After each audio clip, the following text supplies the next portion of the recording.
Welcome, Stop the Fight.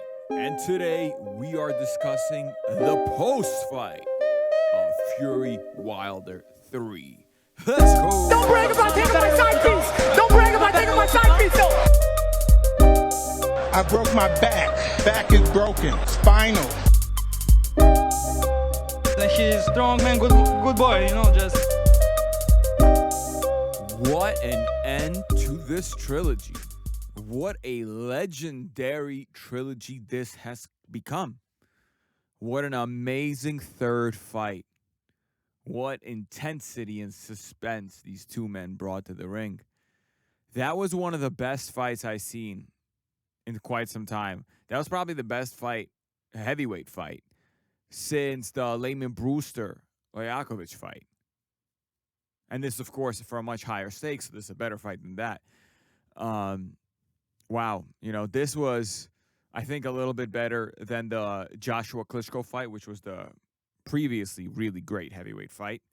But like I said, guys, this was something special. It really was. I think, a lot of people say like, oh, look, well, Wilder lost. Yeah, but Wilder really did show something, did he not? He really did show a certain character to himself. A certain character to himself that some of us knew he had it, but I think he kind of stamped a definitive, yeah, he's about that life, kind of character. He really is. So let's talk about the actual fight, because, we'll talk about these narratives and what they mean for each fighter going forward a bit later, but let's talk about the actual fight. Right away, just by looking at him, you saw that, Wilder coming out with let's say, a less spectacular suit on, told us that at least he himself certainly believed that the weight of the suit for the second fight absolutely played a role. He had this nice red gown with a mask on. He looked cool. I liked it. Fury was the one who seemed to have like a bigger suit on this time, but whatever. It didn't seem to bother him too much or at all. So right away, Wilder comes out jabbing to the body. Right away. And, I'm thinking in my head, I'm like, whoa, look at that. And he lands, like, first of all, the CompuBox for this are all wrong. Like, I think they had Wilder. I think they had Wilder landing, like, 9 shots in that round. I think I counted, like, 9 jabs to the body in, like, the first 2 minutes alone. So I wouldn't take the CompuBox for this fight all that seriously, because, like, I have no idea what they were counting. It seems like they just were not counting all of Deontay's shots. He was landing significantly more shots, especially to the body in the early rounds, than were being counted. And I understand that, sometimes it's a little bit harder to see these body shots, but this is a long Deontay Wilder. He's got a very long body, very long frame. You can see those shots land with his long arms. So I wind up giving, by the way, Wilder the first 2 rounds. I know some people gave the second to Fury. I thought it was a close round, but I thought that Wilder, with his jab, wins the first 2 rounds. And I'm thinking, whoa, I'm like, I was a little bit, I was impressed with him going to the body, but he seemed to really load up on every single shot he threw. And that's a recipe for disaster. I don't know if you guys ever, again, boxed or not, but you don't want to load up on every shot, especially early on in the fight. You'll just burn yourself out. You'll tire yourself out, and here's Wilder, who's, carrying an extra 15, 20 pounds of muscle on him, all on his upper frame, by the way. He looked a little bit funny. He looked like a video game character because he had so much more muscle on his upper frames than his thinner legs. You would expect that for boxing, you kind of want, given that the power comes from the legs, you kind of want more muscle on the legs. But I think he wanted to wrestle with Wilder, or at least not that he wanted to wrestle, but he was more prepared to wrestle with Fury. So in those first 2 rounds, I'm like, wow, if Wilder can keep up this pace, we're going to have a really interesting fight. And we still had we had a more interesting fight than I can imagine, but it wasn't because Wilder was able to keep going to the body or keep up the pace. Because in the 3rd round, Fury comes to life, and you can actually kind of see it in the 2nd round a little bit too, and knocks Deontay Wilder down, hurts him pretty bad. And in my head, I'm like, wow, that's it. That's it. It's over. Wilder gets out of the round, and I'm like, damn, I did tell you guys it is not going to decision, so I'm happy about that. But as you all know, I took Wilder myself to win by knockout anyway. Not because I thought he would win. I told you guys I thought Fury would win. I just thought the odds were wide enough to warrant betting on Wilder to win by knockout. So, what happens next? Next is again becomes part of boxing mythology, part of boxing greatness, part of, boxing lore and boxing history, and the stuff that makes boxing the absolute best sport to watch when it's fought at the highest caliber, when it's at its most exciting. Is the most exciting sport, I believe. It gives the most bang for the buck. I like other sports. I love hockey and playoff overtime hockey. Sudden death is a close second to this. Obviously, excellent MMA fights are right up there, but at its pinnacle, I feel nothing is better than boxing. So, and this is what happens in the fourth. All of a sudden, my man, Deontay Wilder, looking already kind of gassed in the fourth, kind of tired, and then just knocked down the round prior to, catches Fury dead on with a short shot, puts him down, short right hand. Not only does he put him down, Fury looks hurt, he puts him down again in the round. And this time, Fury's really hurt. And now, again, we have a little bit of controversy. Fury was given another long count. And I mean the long count. People were counting 11 seconds. But again, guys, I understand what everyone's saying. Guys, it was more than, it's like, since Fury went down, the timer said this. By the time he got up, the timer said that. It was 11 seconds. He should be counted out. It's not a 10-second rule. It's a 10-count rule. I know that it sounds like that's the same thing, but it's not. I can count 1, 2, 3, or I can count 1, 2, 3, 4, 5. Those are different intervals. And yes, it seemed a little bit long that he was counted. And again, this is part of the big what ifs. These are the big what ifs. Fury was, again, could have been counted out. There is a world in which Fury is counted out. But at the stakes, as how high they are, you especially seeing what happened in the first fight, and of course, all this plays a role. Fury was given a slightly longer 10 count, and the ref let her go on in that second knockdown. And, you're at this point, the fear, anxiety, everything, the suspense of the moment, the gravitas of what you're watching is completely displayed. And off we go to the fifth round, right? Fury makes it out that fourth. We go to the fifth round. Fifth round, I again gave to Wilder, but it was a close round. Fury comes back well. And in that fifth round, Wilder is tired.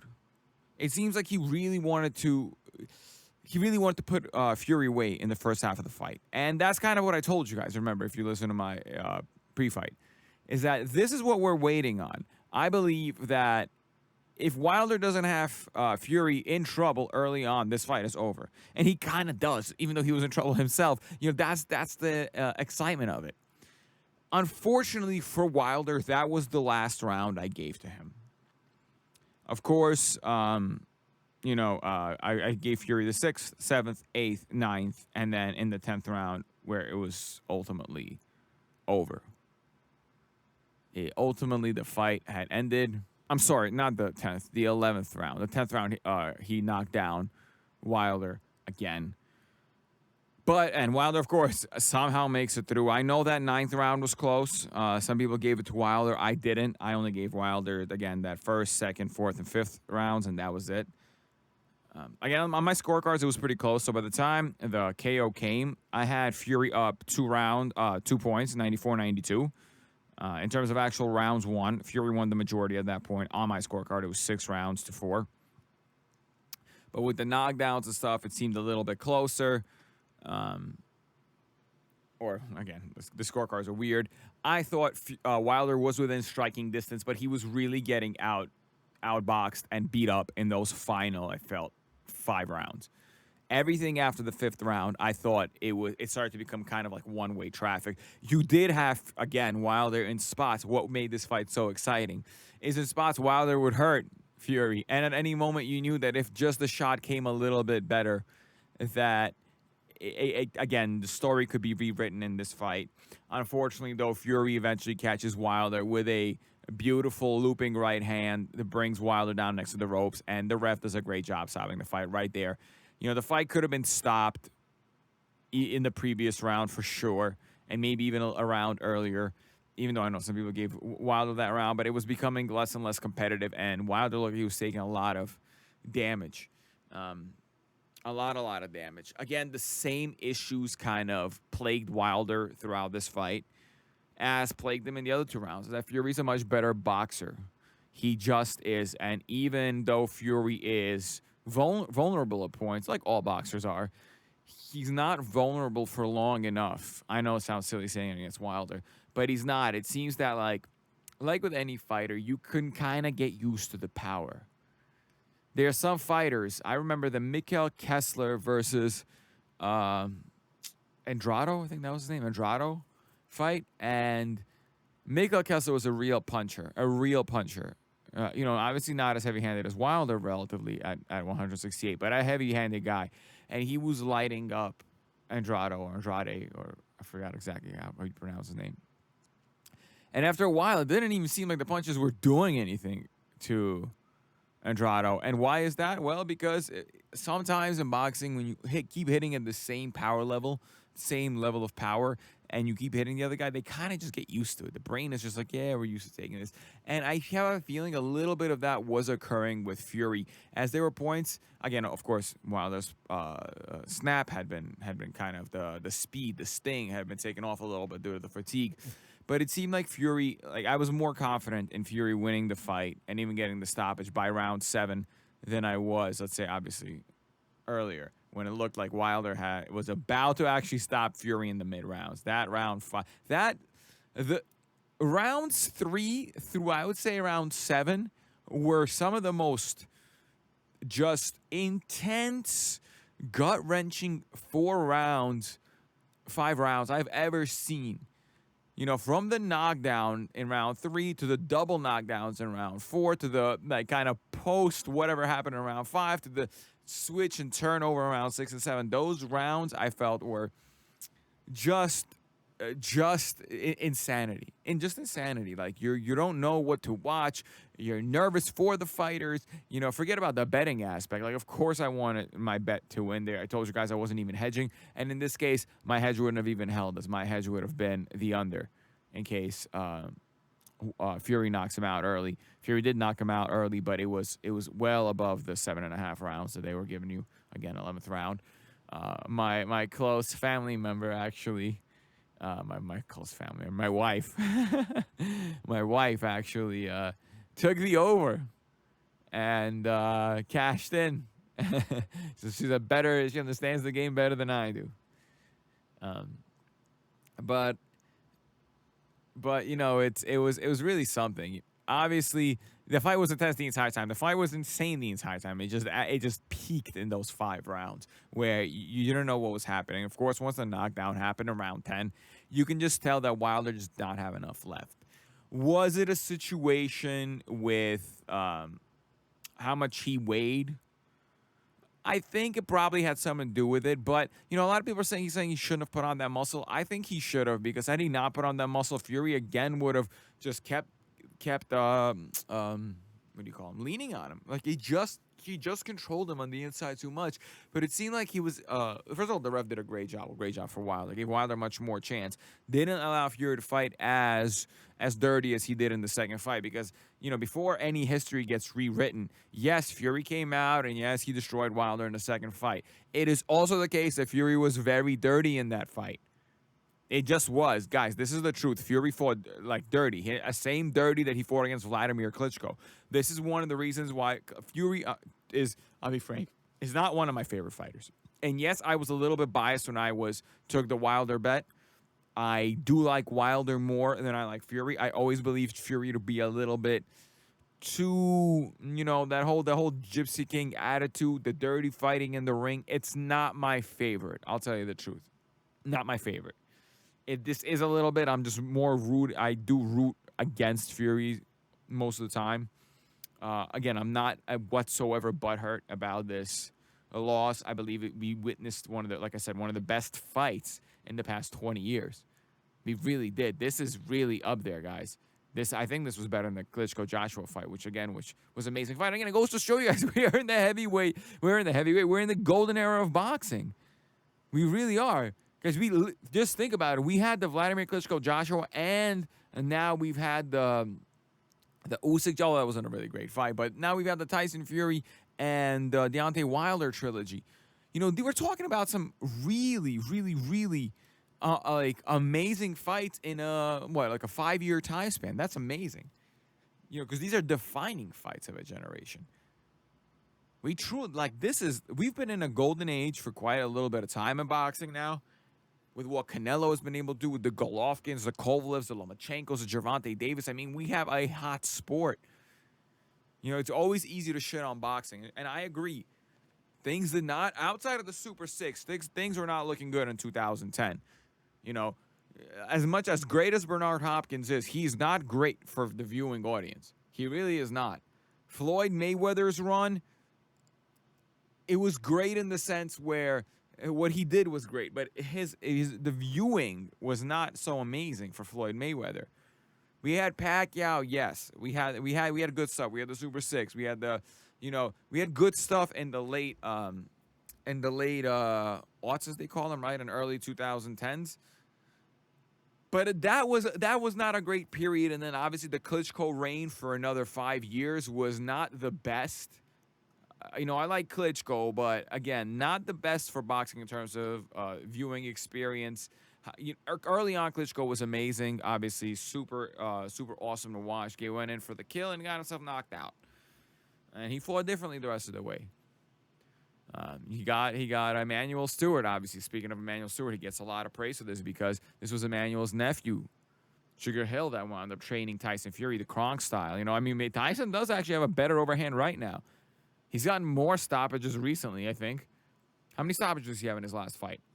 He wound up, Schwartz got him out of there. The first Deontay fight, obviously did not, but then got out Wilder twice. So, he's knocking out people at like a 60% clip over his last 5 fights. So, again, like I said, we're in an exciting time. And I feel, congratulations, Fury, of course. Of course, you have to rank Tyson Fury number 1 right now in the heavyweight division. I think without question, he is the best, at least the most deserving of the number 1 rank. Beating Deontay Wilder in such fashion, now twice finishing this trilogy in the style that he did it, what he was able to go through. Remember, this isn't just like he outboxed Wilder from a distance for 12 rounds, similar to what Usyk did to Joshua. Impressive, no doubt, but this was emphatic. When you stop the puncher, it's different. It's the reason why that second fight against Kovalev and Ward is so important for Ward's legacy. If he would have just kind of stayed back and boxed Kovalev and took another controversial decision, although he was kind of losing the boxing match, but whatever. I don't know how he would be looked at. It was specifically because he was able to get the stoppage on Kovalev that second time that the legend that is Andre Ward grows. The caliber of win is so high. I mean, of course, my take on this. I think without question he lost that first fight. But does anyone doubt that he wins a third fight had it been held any time after that second fight? Probably not, right? And it wasn't because so much that Ward is that much better than Kovalev. I don't think he is. I think they're very closely matched. It was more that it seemed like Kovalev he liked the bottom more than he liked the ring. And with that comes some problems. But with Wilder, what do we do from here? How do we evaluate Wilder? Because Fury at this point is a Hall of Famer. That's without question. Similar to how Usyk stamped his ticket in, I think Fury's obviously stamped his ticket in. He's been undefeated for so long now. Victories over Vladimir Klitschko and now definitively getting Wilder out of the way. It's obviously the rest of his resume is paltry, and I still stand by that. It's a relatively paltry resume, but when you have, it's like with Roy Jones, you only need the Bernard Hopkins and the Tony wins, all-time great wins, by the way, are enough to show you how the caliber of Roy Jones, that he isn't just a fluke, that he is truly, truly, truly that great. So similarly with Tyson Fury, these kind of victories over Deontay Wilder and Vladimir Klitschko, I think, seal his deal now. And I guess we look forward to him. Who does he fight? I think, if I'm not mistaken, he actually is going to fight the winner of Dillian White and Otto Wallen, which is also interesting in its own case. Obviously, Otto Wallen gave him a relatively tough fight the first time around. I don't think that happens again if they fight again. But Dillian White, Dillian White's a character. Dillian White really is a character. So that would be an interesting fight if Dillian White wins. He fights at the end of this month against Otto Wallen. But what does our boy Deontay Wilder do? And how do we rate him now? Well, I think this second fight particularly shows us that Deontay Wilder truly is a very good heavyweight fighter. Say what you want about his actual boxing skills, his power, his chin, his toughness, and his character. One of the most important things in a fighter is character. Are really, really almost unrivaled. To be able to take the kind of beating that he did, come back, knock, after being knocked down in the third, knock Fury down twice, and continue fighting, even hurt Fury at slight points in the rest of the second half of the fight, even though he was completely gassed. Just fighting on nothing but willpower and resilience is truly something I think special. I think, of course, there was still some bitterness after the fight, no doubt. Some of these trilogies, can you believe Golovkin and Canelo are going to really shake hands and hug after a third fight? Not a chance in hell. It's not going to happen. They're not going to do that. So you kind of have, it's okay. So, you have Deontay Wilder, who I still believe has been one of the better heavyweights, of course, not the best. It's not been proven. One of the better heavyweights of the past 10 years. One of the three chimeras, but now he's been fully vanquished, I feel. At 35, with the kind of damage he took over these last few fights, I do personally believe that he is probably kind of done here. These fights took too much out of him, I think. To put on these kind of performances, it reminds me of Rafael, what's his name? Marquez. Juan Manuel Marquez's brother, his trilogy, I think was Vasquez. They've left everything against each other in that trilogy. That was actually a 4-fight thing. Quadrilogy, or whatever they call them. A quartet, a quartet of fists. A fistic quartet. Whatever you want to call it. They left everything against themselves, and their careers are kind of judged by that foursome of fights. And similarly, I feel with Wilder, he kind of left everything in these Tyson Fury fights. I think he really did. I think that do you really want him fighting Andy Ruiz? Well, Andy Ruiz maybe, but it's just the loser of Usyk Joshua. Now again, of course, you think about it, you're like, well, if he was in there with Joshua, he would absolutely knock him out. Yeah, but if he also took the shots that he took from Fury from Joshua, he may not be standing. Remember, Joshua, for all his own flaws, hits significantly harder than Fury. I don't know how many clean right hands Joshua would be able to, how many clean right hands Wilder would be able to take from Joshua without waking up, in a different location. The fight being over 5-10 minutes prior to. And I don't know. I mean, does Wilder make the Hall of Fame? He had a pretty long reign as a champion. He had a pretty long reign as a champion. I think he won his fight against Stavern, right, in 2015, if I'm not mistaken. Decision to him? He did, yeah. So you have win over Stavern, then Molina, then Duhaupas, Spielka, Areola, Washington, Stavern again, Ortiz, draw against Wilder, Brazil, Ortiz again, and then finally a conclusive loss. That's an 11-fight reign. Yes, these aren't killers. These aren't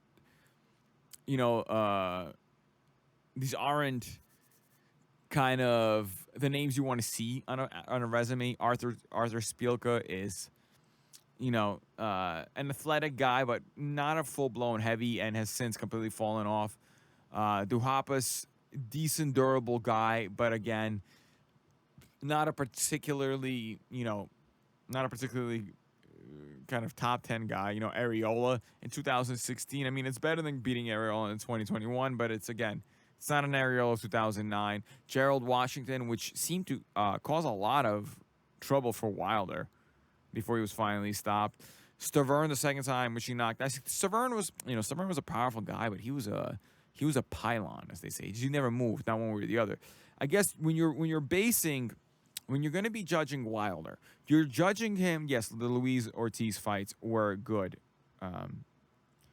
They were good wins, but you're going to be judging him on this trilogy and nothing else. On his ability, on his kind of test against Tyson Fury, who he seemed to be, no matter how you view it, just not quite at the level of Tyson Fury. And this was evident through the 3 fights, because how many rounds did he actually win? I think at the low end, he only won maybe 6-7 rounds on all 3 fights. There were some people, I've seen some scorecards where maybe he won every round he got the knockdown, since that's 3. He won practically no rounds in the second fight. Let's say he won a couple more over here. Let's say he won 3 more over here. You give him 6, and then maybe he wins another one, so 7, 8 rounds maybe over the course of 3 fights. That's at the low end. At the top end, I think maybe he goes as high as 12 rounds.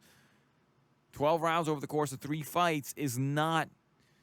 It's not very convincing that you're at that level. You're quite at that level. You are, of course, are competitive in all these fights because you're outside power.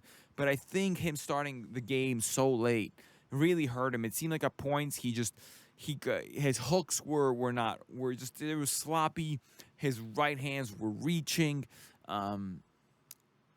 He just didn't have enough time to learn all these things. And I think time is one of those things that, again, has run out for Deontay. Yes, heavyweights age slower, but heavyweights, they take this kind of damage that he took over these last 3 fights. And those Ortiz fights were difficult too. Remember, he was hurt badly by Ortiz in that first fight. Badly. He's had now, I want to say the past 4 years were kind of rough for him. 3 years were kind of rough. They really were. He took some damage over the past 3 years. Do I think he makes the Hall of Fame? I know, to use Dwyer, but I do watch Dwyer. Dwyer believes he makes the Hall of Fame. I'm not so certain. I believe it'll probably be a borderline case currently. Again, it depends. If he continues fighting, he gets a couple of very good wins here or there, maybe even beating a Joshua, will probably put him in. Currently, I believe he is on the borderline, and I do not believe that he should continue fighting. I do not believe that it's worth it for him. I think he's made enough money for his daughter. I mean, of course, no one's ever made enough money. But I think he's made enough money for his daughter's health, for his own life. I think he needs to. This one's going to hurt. This loss is going to hurt. He came in really ready, and he gave it his all. And yet again, this time, he was really short. You can argue in the second fight, he was kind of blitzed. Wasn't sure what was happening. But over here, it seemed like he kind of got the fight, especially in the early middle rounds, to where he wanted it, hurt Fury again, but just wasn't able to close out the show. He lacked the inside game. He lacked the outside game. He seemed to be a bit slower, so he seemed to be a bit weaker physically. Not in terms of punch power, but physically weaker, because he's, again, 40-pound difference, guys. 40 pounds is a lot. That's why they made this Brigadier weight, or whatever it's called, Brigadier weight, one of the sanctioned bodies, because there truly is a difference between the 200 to 220-pound guys, which would be heavies, and the guys who are really heavier than that. Wilder's naturally a 215, 220 guy. He's not a 230, 240, 250 guy, certainly not a 277 guy, as you saw with Fury. So, again, I believe he was a very good champion. He really was. He only fought the people who he was able to fight. He was one of the three heads along with Joshua and Wilder. But now that era of the three-headed chimera is over in the heavyweight boxing. That which began in 2015 and really solidified in 2017 has now come to an end in 2021 for sure. This month, this 4-week, 2-week span, in late September, early October of 2021. Fully ended the reign, the chimeric reign of Joshua Wilder and Fury. So hell of an interesting almost 5 years that we had, 5-6 years. It's gonna be interesting when people talk about the 2010s. The latter half of it was you had three heavyweight champs. They haven't fought each other, but everyone kept clamoring for these fights, and little by little, once they finally happened, everything started to unravel for them. It happens. And like I said, 6 months ago, you have Fury Joshua, and now you have maybe Fury Usyk. We were maybe a punch away. Not maybe. We were definitely a punch away or a count away or a hand wave away from Wilder Usyk. Although I believe that if Wilder got the stoppage there, we would be going to Wilder Fury 4 without question. Now, we definitely don't need a fourth fight. But if Wilder would have won this by stoppage, I think we would have. Let's talk about some of the other things that happened on the undercard. All right, we had Frank Sanchez winning a decision over Ajaba. Again, I wish Frank Sanchez all the best, but I can't with that style, the Cuban style sometimes. I really can't. I know it wins you fights, but I'm not a fan. Really not a fan of what was occurring in that fight. It came in between the Helenius fight and obviously the main event, and with the Berlanga fight. It was a sore thumb out. These Cubans, the style really, really, really spoils a fight. Quite unwatchable. I'm like, yes, I can appreciate a good technical display, but like again, when you're in that weird heightened sense of danger that you experience when you're seeing like a heavyweight centric fight, heavyweight centric card with a lot of punches, a lot of just danger. This kind of like Cuban run and gun type of not the best. Not the best. It's almost no gun. It's just run and sweep. You pity pat. So congratulations on beating Ajaba. That was his first loss. But again, Ajaba is similar to Wilder. Very crude. Very, very crude with not as much power and not as much explosiveness as Wilder. I am not bullish on Ajaba. Not bullish on Ajaba. So there's that. Again, to those that were able to place the bets, who again, not financial advice, but who did what I did and took Robert Helenius to again beat Kownacki. He did it again. Easily. Kownacki, like I said, he has it shows you the weakness that was the heavyweight division outside of the three-headed dragon, by the way. It really does. Very close fight against Charles Martin, whom people consider to be one of the worst heavyweight champions of all time, maybe even the worst heavyweight champion of all time. A competitive fight with Chris Arreola in 2019 before his finally lost to Helenius. Again, Kownacki saying he has a broken orbital bone, but the reason why he has a broken orbital bone is because he walks forward with his head. He walks forward with his head against the guy who throws straight punches. It's the same thing as I said about the first fight. Same thing as I said would happen again. This fight, again, the same stuff. He just kept coming forward. This time he started throwing low blows, and they looked intentional. He pulled an Andrew Galata, and tragically, both from Poland. So this was not a good showing by Kownacki. I don't even know where he goes from here because, truthfully, I believe this chin is cracked. It's similar like Bam Bam Rios. Once these kind of fighters have their chins cracked, it's quite over. Broken orbital bone. 32 years old. You have a wife and kid. Guy, just stay. Let it be. I unfortunately, guys. I mean, like, I don't want to badmouth fighters, but you're having problems with 37-year-old Helenius. You're having problems with Charles Martin. You're having problems with Cristobal Arreola in 2019. You're in this era. You're like 2 leagues to 3 leagues away from Wilder. There's no chance you beat anyone in the top 5. No chance. You're right now, if you look at the top 10, you know what? Let me quickly look at the top 10 of the heavyweight division on BoxRec. Again, I don't like BoxRec's ratings. They have a weird like points rating, but let's see. Think about who we can beat here: Tyson Fury, Usyk, Joshua Wilder, Dillian White, Parker, Michael Hunter, Andy Ruiz, Derek Chisora, Pulev, Gassiev, Joe Joyce, Luis Ortiz. Who does he beat? Sanchez, Wallen. Like none of these guys. All these guys are, I would say, at least the level above. And I'm not even talking about the guys who would really like absolutely blow his head off, like guys further down, such as Du Bois or even Joyce. You know, a fighter like Kownacki cannot compete in a thankfully slightly better division or significantly better division that we see in 2021 than we had in 2017, 2016. You know, Gerald Washington is thankfully not even in the top 20. Nothing wrong with Gerald Washington. But again, he's not a fighter who's a top 20, let alone top 10 caliber. The fact that this guy was getting in there with champions like Wilder, showing you just how paltry the division was at the start of the chimeric reign. So, yes, and again, we had Berlanga, right? And Berlanga showed us something, and it could be the case of the Argentine fighter. Again, I told you guys, with the Argentine fighters, I told you, do not sleep on them. They are almost like the reverse of the British fighters in terms of like the curse or the gift of the Argentine. Berlanga again goes the distance for the second fight ever. He still looks strong, still looks like a heavy-handed guy, but he was actually knocked down here, and he took numerous counters. Berlanga, there seems to be a lot of issues with this Puerto kind. I don't want to call it the Puerto Rican style because again he was born in Brooklyn, but you have fighters sometimes who are very gifted with their hands and who go get a lot of stoppages.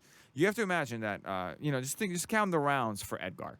Edgar had how many? He was 16 and 0 with 16 knockouts, all coming by the way of first round. That means he had 16 fights, but only 16 rounds under his belt. That's nothing. 16 professional rounds, and these guys don't even go full rounds. You know, I'm looking at these guys were getting stopped like early on. These weren't even full rounds. He probably has 10 rounds actually fought in his first 16 fights, and now has 18 rounds fought in his last 2 fights. It goes to show you that once the caliber of opposition stepped up a little bit, the knockouts stopped coming. He had, what's his name? He had Coceres hurt. He did numerous times, but Coceres was a veteran, and he was able to weather the storm and at one point scored the knockdown over Berlanga. Berlanga was then pounding his chest. But he needs to work on a lot of defense. He was getting clipped clean. Very clean. And guys at 168, these fighters, they are very legitimate. Very powerful fighters at 168 already.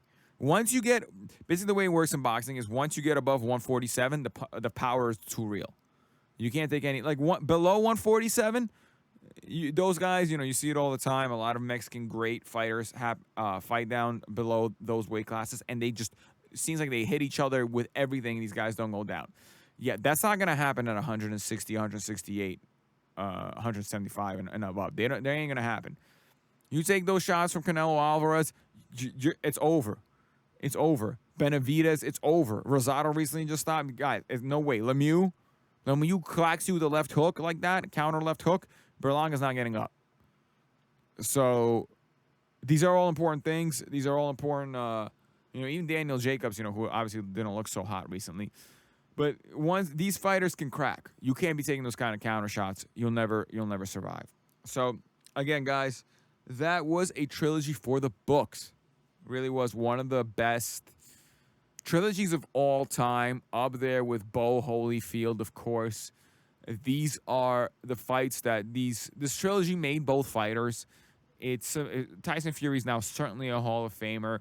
Deontay Wilder is borderline. I think if he gets one more win, if he chooses to fight, I don't think he should fight anymore. But should he choose to fight, I think he's a winner. He's like maybe 2 good wins away from the Hall of Fame.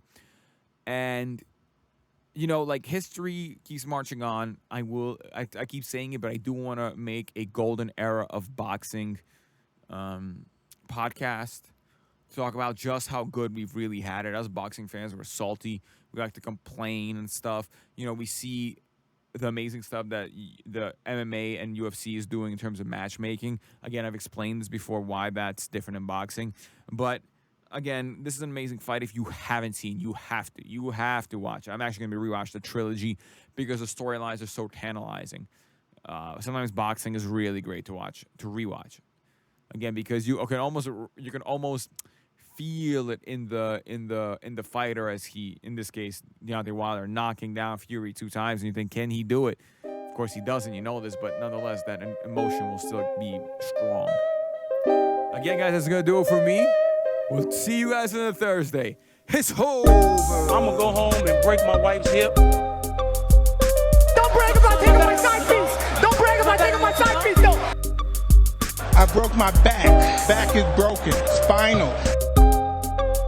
He's strong man, good boy, you know, just.